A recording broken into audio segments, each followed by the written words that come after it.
Hello, everyone, and welcome to Woo Stream, where we're bringing the Willamette community together. I'm Eric Lasan, and for today's conversation, we are joined by Jim Booth, a member of the class of 1964. Jim oversaw alumni relations and the Bearcat Travel program. He has also served on the Alumni Board of Directors and on the Board of Trustees.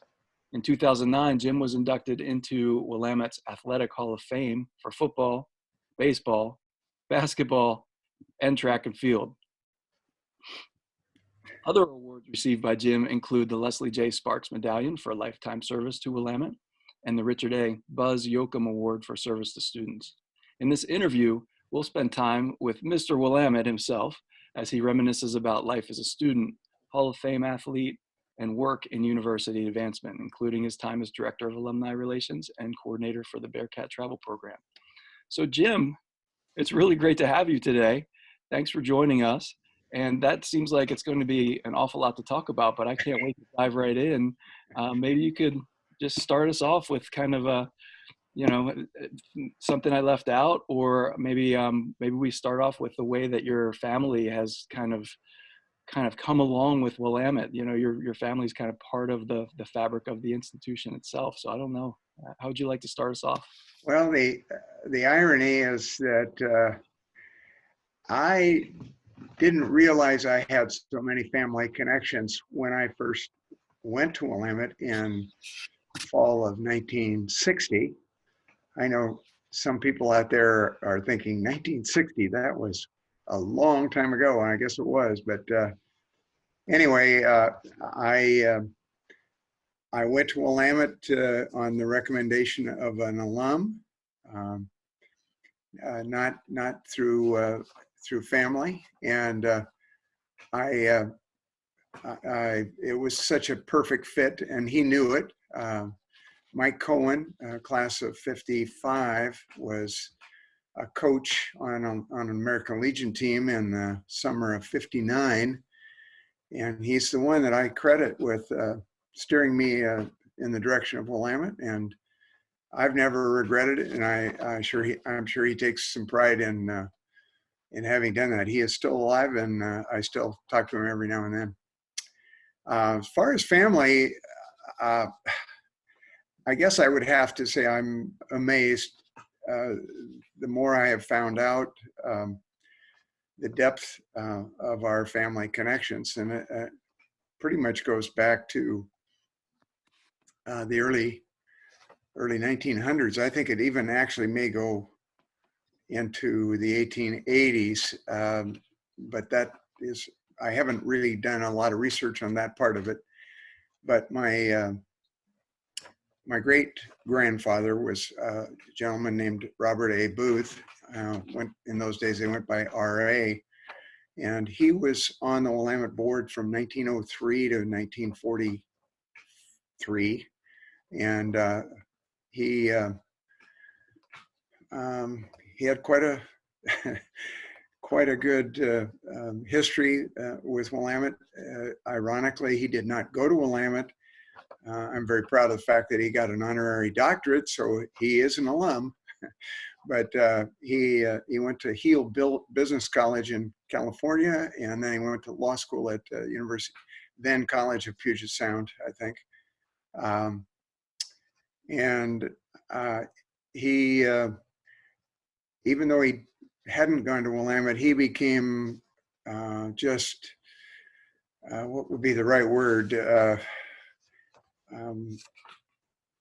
He just got really involved with the idea of raising money for an endowment that would go on forever. And when it was all said and done, I think he had a lot to do with raising Willamette's endowment to its first million. He did that between 1904 and 1920, and when they got to that first million, I think it was like maybe 1922. He didn't ever say anything, but I deducted that he probably had something to do with about a quarter of that himself. He was a very successful timberman. Anyway, he served on the board for 40 years. All three of our sons attended Willamette. I'm very proud of that. They're all doing well, and they're all within an hour. So I couldn't ask for any more than that as a parent. J.H. Booth, James Henry, was the number 11 child, the youngest of the Booth clan that R.A. was in. R.A. was number 7, I think. Wow. J.H. Also was a trustee. He also attended Willamette I think he's the one that attended in the late 1880s. He established the J.H. Booth Award, which is goes to the outstanding senior scholar athlete each year, and I'm very proud to say that I was a recipient of that. I'm sure there are some eyebrows might get raised to say, well, with a name like that, you had to get it, but I think I did earn it. Anyway, very proud of that. Also, over the years, I haven't double checked it, but I had one of the I said 11. All of a sudden now I'm thinking it was 13, but 11 children of the circuit rider was J.O. Booth, and I kind of think he briefly served on the board along with James Henry briefly. I also know that R.A.'s son, Robert Roy, my grandfather, served in the 30s for maybe 7 years. Wow. And then, of course, I was on the board for 20 years before going to work in the alumni office. And son Jay actually was on the board for a year when he was president of the Alumni Association. So it's pretty deep roots. That's fantastic. That's actually incredible. It's kind of hard to believe that I didn't really know more about it at the time, but I was young, and it was a good fit. I was able to play. I was thinking I'd try to play 2 sports, and I wound up getting into 4. But so from that perspective, I got what I wanted athletically, but really, I wanted to get a good education. I had a good grade point coming out of high school, and I knew I needed to get a good education, and I certainly got that with a major in math and econ at Willamette. I dearly loved Dr. Gillis and Dr. Luther, who were the heads of those departments in those days. I guess we're kind of going into your second question, which was, Well, sure. Yeah, I think it's time for you to tell us about your experience as a student at Willamette and what the campus was like back then in 1960 when you stepped on campus. And you've certainly seen it evolve since then. But what was it like back then? Well, it was pretty nice to me. I mean, I was a country boy coming from Yoncalla, which for those in the audience who are saying where, it's a small was then a small lumber community south of Eugene, between Eugene and Roseburg, and small high school, graduating class of 27. I don't tell people that. I usually tell them I graduated second in my class so that they can be impressed. But anyway, I was very, very happy to get admitted to Willamette. It was, I think generally it was considered then, one of the better schools that you could go to in the Northwest. Certainly had a great history, and I guess that's been kind of one of the things I'm most proud of is going to a school that has a history like that, and having a chance to be a part of it has been certainly a high point in my life. But I think I like a lot of students, I didn't know what to major in, so I I was pretty good in math, so I figured that would be what I'd majored in and started out in math. But after I took my first econ course from Dr. Gillis, I fell in love with him and econ, so I wound up double majoring, and I think that was um, as good a preparation as I could ask for at that time. I think Willamette was at that time, I can't remember the number, but I'm going to say maybe at least 60% of our students went on to grad school. It might have been higher than that, but I didn't particularly want to go to Vietnam, and so I applied for grad school and was able to get admitted to Harvard and Stanford and Wharton business schools. And so I wound up choosing Harvard just because I wanted to see what the other half was like. It was, I got my wish. I saw what the East Coast was like, and I saw what the business school was like. It was a great experience. And I would have to say that it ultimately led me to come back here, get a good job in the summer, meet my wife, ultimately make the decision to get married, and both enroll at the U of O, where I finished my MBA because I knew enough about the East Coast and that I didn't see any great reason to spend all that money to go back there when I knew I wanted to work in the Northwest. And you had been there and done that, and then you were back here. Yeah, it was a great experience. And I think Willamette's reputation as a great undergraduate school was a major reason why I was able to get accepted at all of those schools. And so I would certainly encourage any students, current students who are watching this, to take advantage of the opportunity you have to do as well as you can at a school like Willamette, because that's going to be a ticket to wherever and whatever you want to do. So I got my wish on athletics.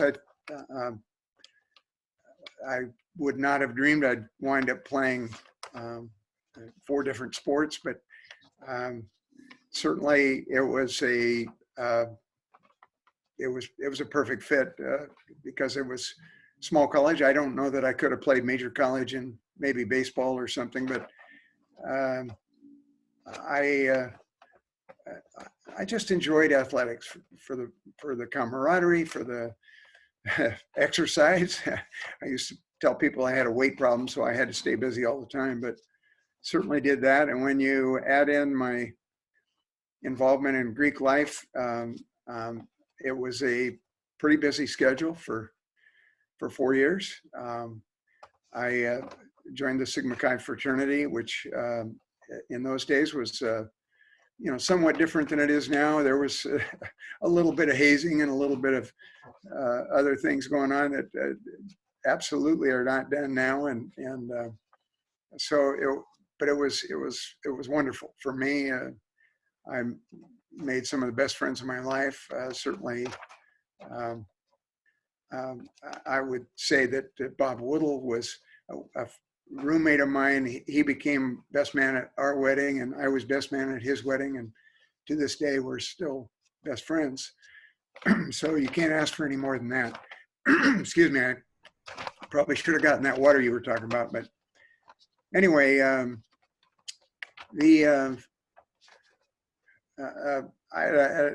that's probably as much as I should say about being a student. I would have to say that my memories revolve around some of the great professors, in my view, of all time at Willamette, and I'd like to think that everybody who goes to Willamette says that same thing. But I felt very blessed to take classes from the likes of Dr. Chester Luther or Buzz Yoakum in psychology. He was also an administrator, but Buzz was a great influence on my life. And Dr. Gillis in econ, it was, oh gosh, it was just every area that I took classes in, I can still remember those professors and think I was pretty fortunate to be able to study under them. So it was a wonderful time to be at Willamette. Big thing that happened that a lot of people may have heard of, but maybe didn't live through, was the Columbus Day storm of 1962.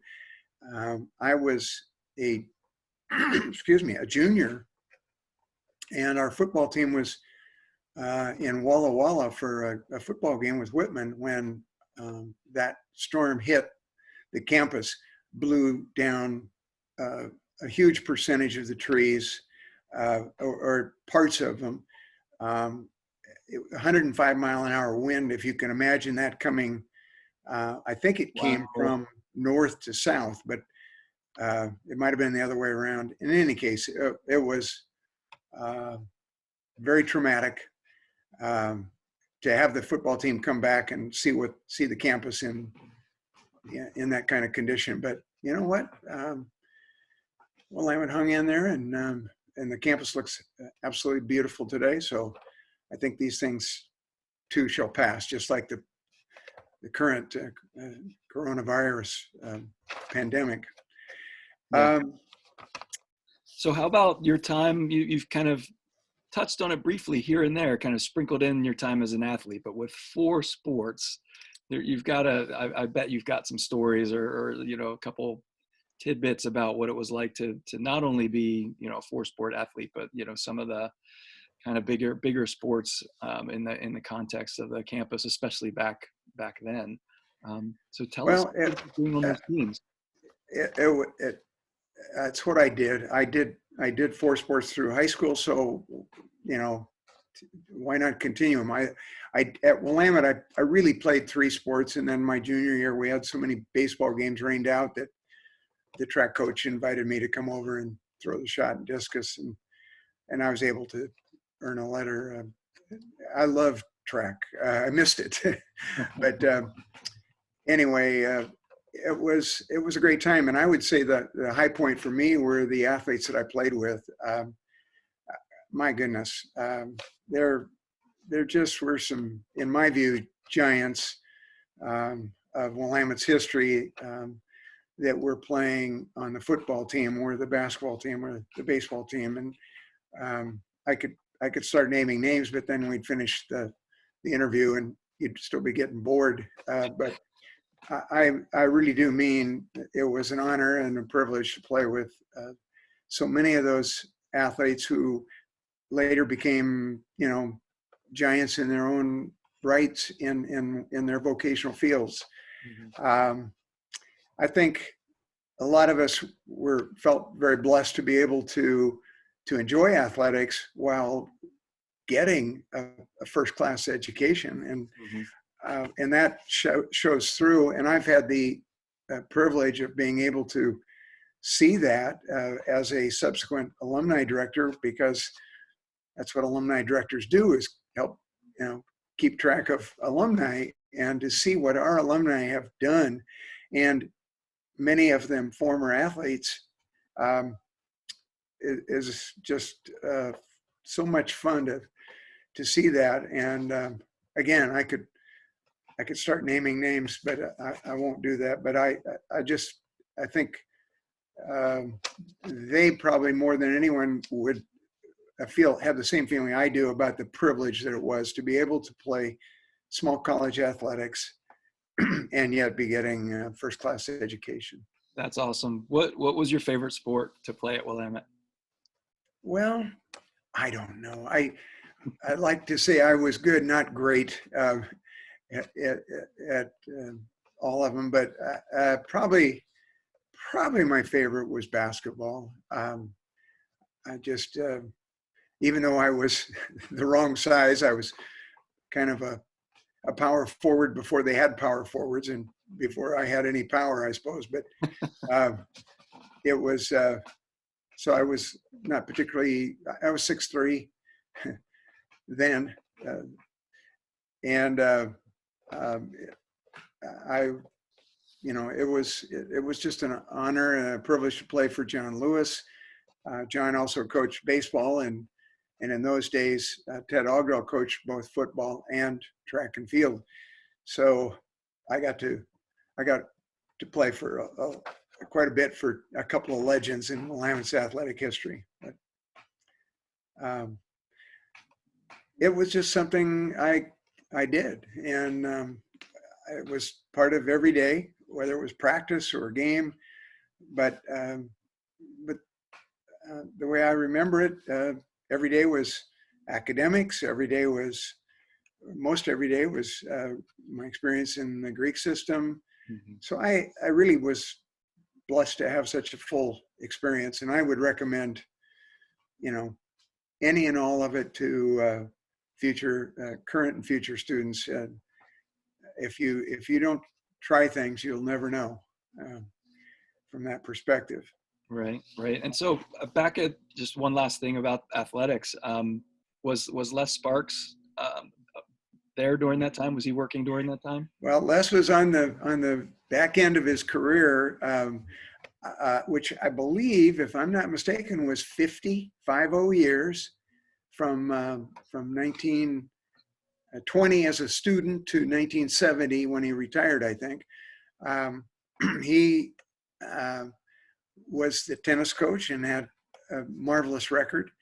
I remember him driving to a basketball tournament in Chico, California, and being absolutely scared out of my mind because he was an interesting driver. Let's put it that way. But some of the other athletes would probably tell you the same experience. But we loved Les, and he was, he wasn't big in stature, but he was warm and friendly, and obviously cared a great deal about Willamette and its athletes. So, and to win the Sparks medallion was kind of neat to have known him. So anyway, and obviously he was one of the first people that we nominated and selected for the Athletic Hall of Fame. That's very cool. Very cool. So let's maybe segue. And I don't know if I truly understood this. So you served on the board of trustees before you became the director of alumni relations? Yes, I'm not sure why or who. Buzz might have had something to do with that. But I was, when I got through with grad school, I got a job with KP Corporation, which was originally Knapp Printing right in Salem. An opportunity to help grow a business, which over a 20-year period, which I was with KP, and great experience, great people, great opportunity to experience running a business, and that was kind of what I wanted to do. But right at the very beginning of that time, someone nominated me for the board of trustees, and I was invited to come on as a representative of the younger generation, and there were only one or two women on the board at that time, so I was very pleased to at least represent from that perspective. And it was an interesting time, but I'll never forget. Maybe I shouldn't tell these stories, but I'll never forget. I was living in San Diego, and we had a board meeting go into what do you call it? Confidential,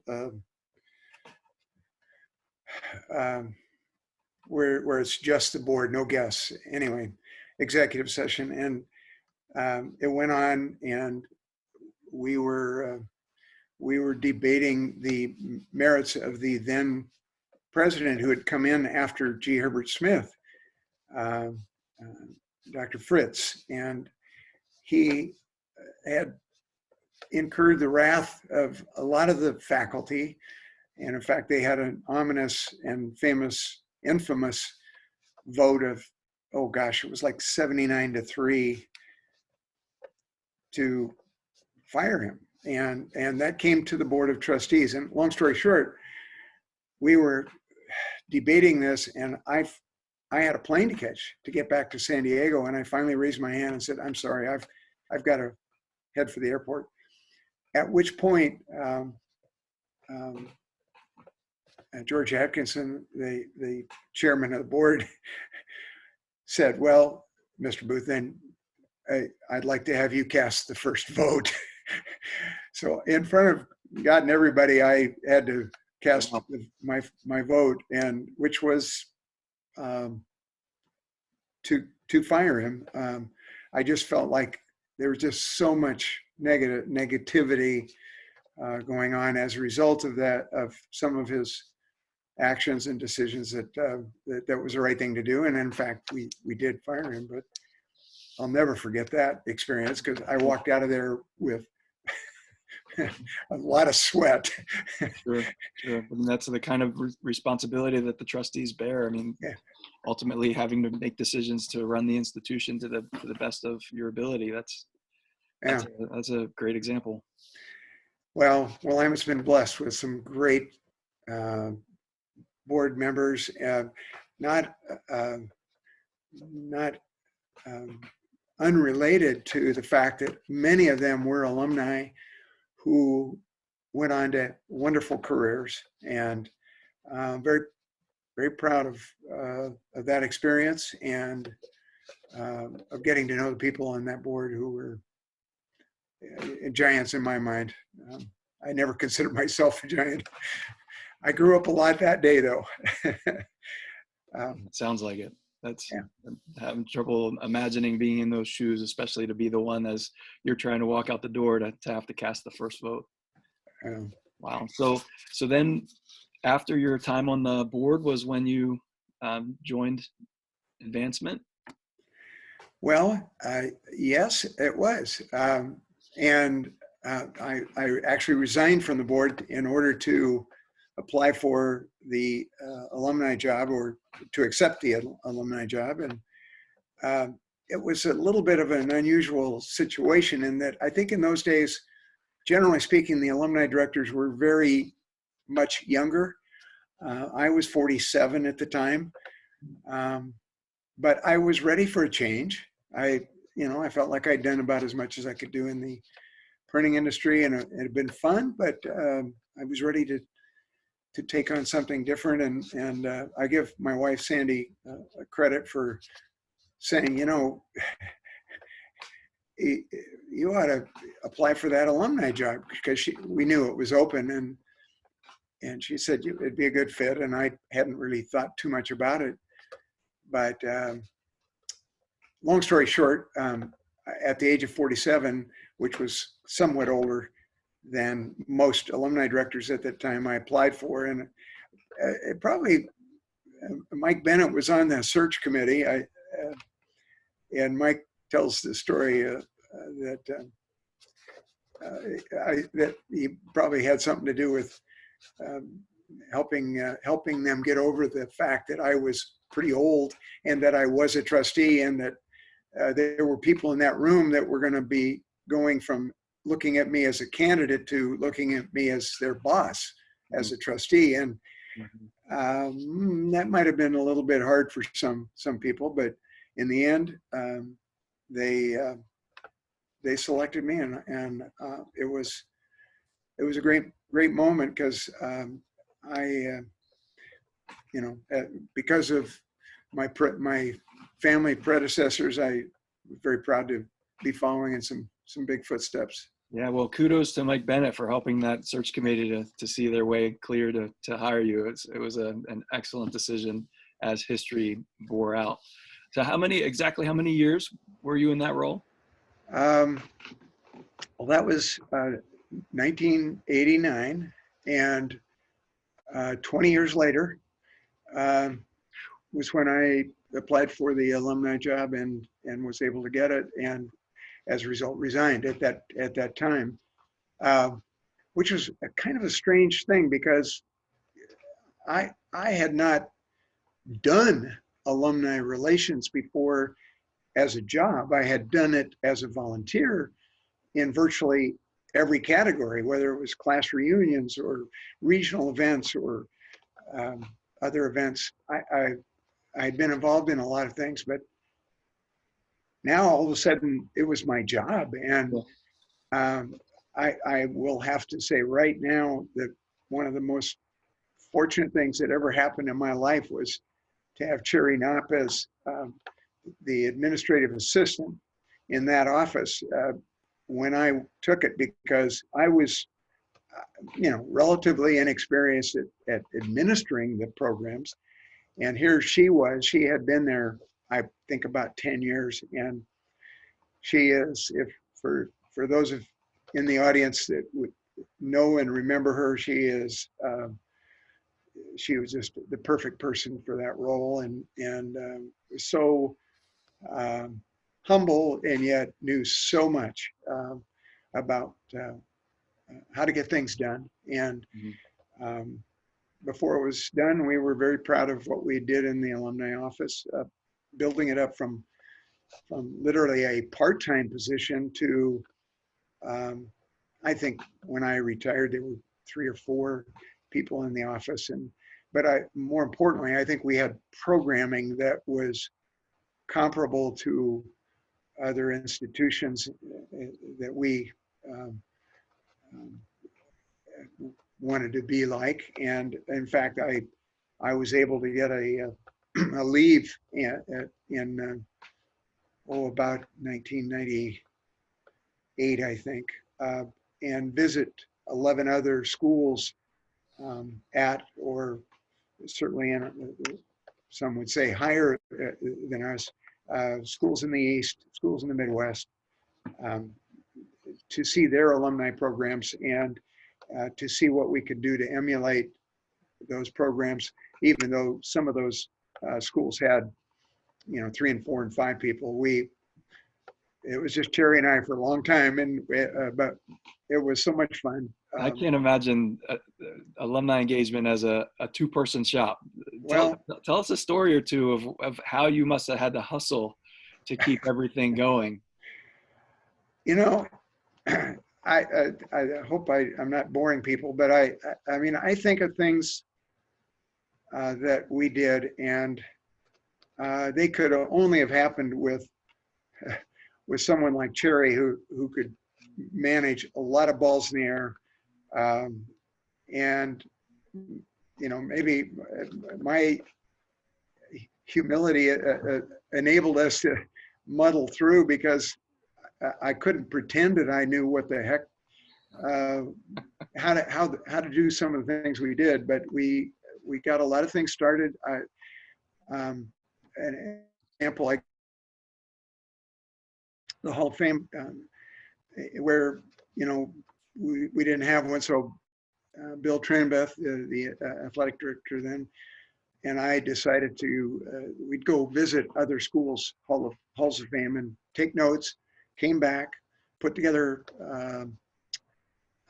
our what's the word I'm trying to think of, our own um, standards, and I lost for a word on there, but anyway, and we started it in 1991, and it was when I think about some of the things that got done, we had a gentleman, Jeff. Oh gosh, I'm forgetting his last name. Simple. Anyway, Jeff was the guy who got things done in terms of getting equipment moved around campus and set up.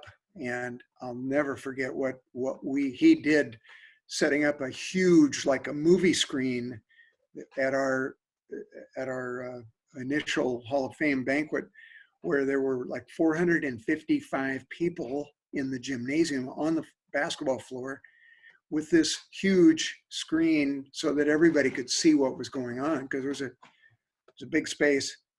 Um, I can't believe we did that. And Yeah. there were a lot of things like that, starting a regional alumni programs. And and defining 24 areas around the country that we felt like enough people to form a core group that we could get aboard. And it took 2 years to actually have 24 regional clubs set up. I think back now, and it was crazy to try to do that with just Cherry and I, because as you know, you now especially, you can't just say, here you're the board, go do what you want to do. Right.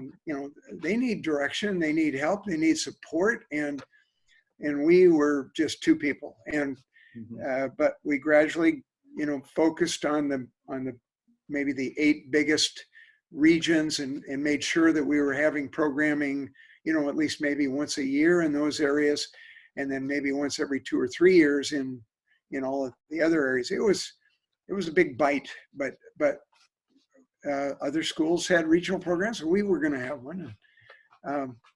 It was a lot of fun, actually. I mean, in retrospect, but it was a lot of work, and I know there were weeks that we easily would work 70 or 80 hours just to try to get things done in time for the event. But gosh, I wouldn't trade those memories for anything. Yeah, that's awesome. And you certainly, you alluded to me being in the role recently. And so, in the course of my last couple of years, it's been a pleasure and an honor to have been able to work with you. And I really do appreciate, all the helpful hints and then words of advice and support as I transitioned into the role. And they have been big footsteps to walk in.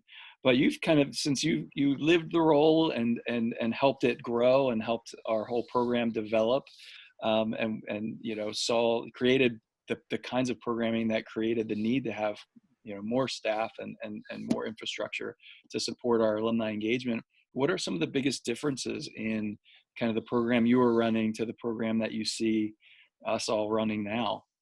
Well, the first example would be what we're doing right this minute. I am so amazed that you are tackling the technical work to get this done. I am too. And so I'm very proud of it. I think there are a lot of schools that maybe if they see something like this, they might say, hey, we need to do that, because it's a great way to get some reach to our alumni and parents. Yes. And I always took very seriously the idea that it was alumni and parent relations, because after all, we were parents of 3 sons who went here. Jay, Brian, and Jeff were here in the 90s, early 90s to late 90s, and we're all able to enjoy the Greek system. Even if it wasn't my fraternity, they were in the Beta House. They had wonderful experiences. 2 of them were presidents, and they all got great educations, and they're all doing very well, I think, in life. And it's not necessarily whether you're, the president of this or that. It's do you do what you do well? And they are, and they're. I'm very proud, and I know Willamette had a lot to do with that, and I think they'd be the first to tell you.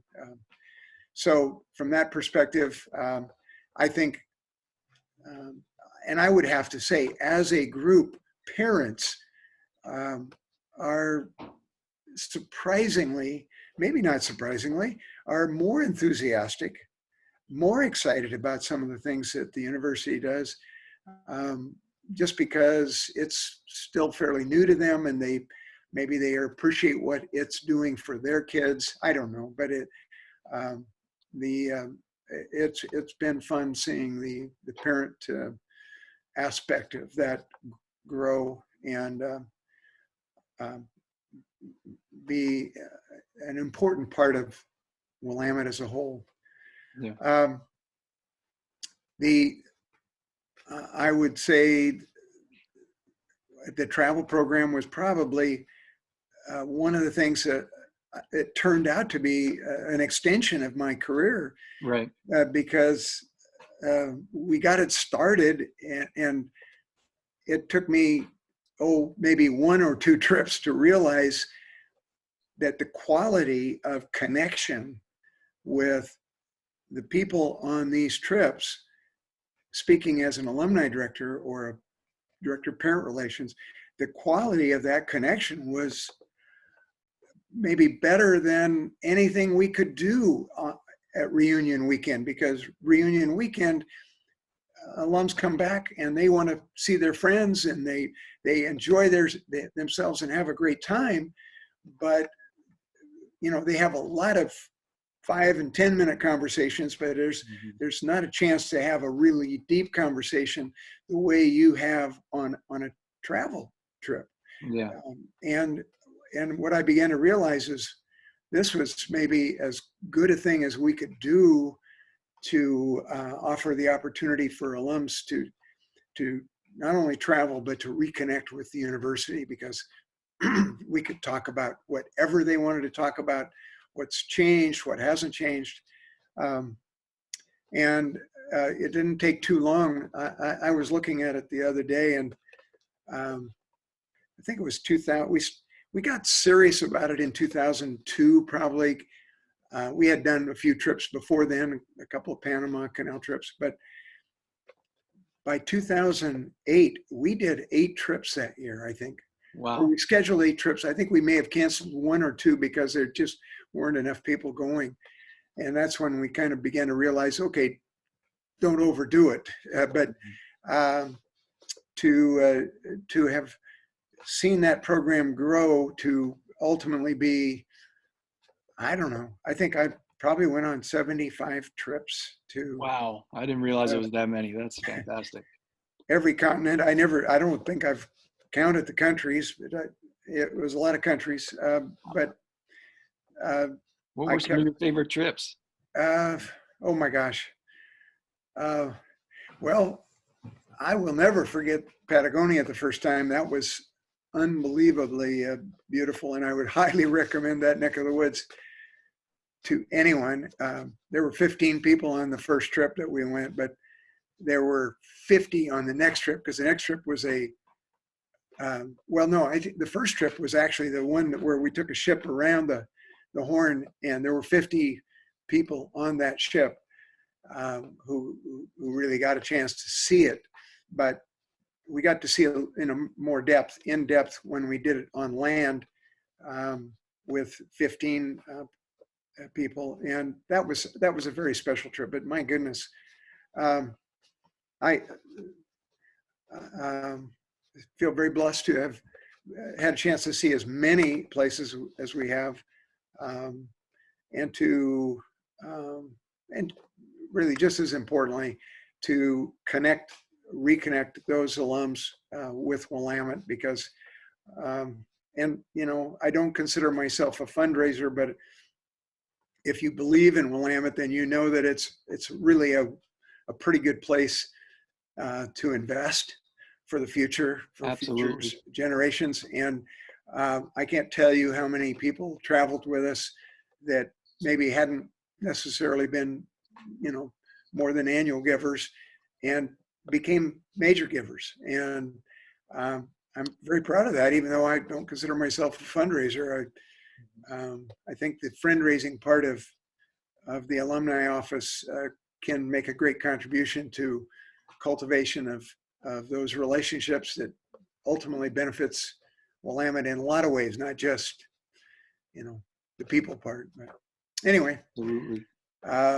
that was a special experience. Like I say, I think I counted over 1,750 people have traveled on the program, and it's probably well more than that now that I'm out of the picture and there's other programs going on.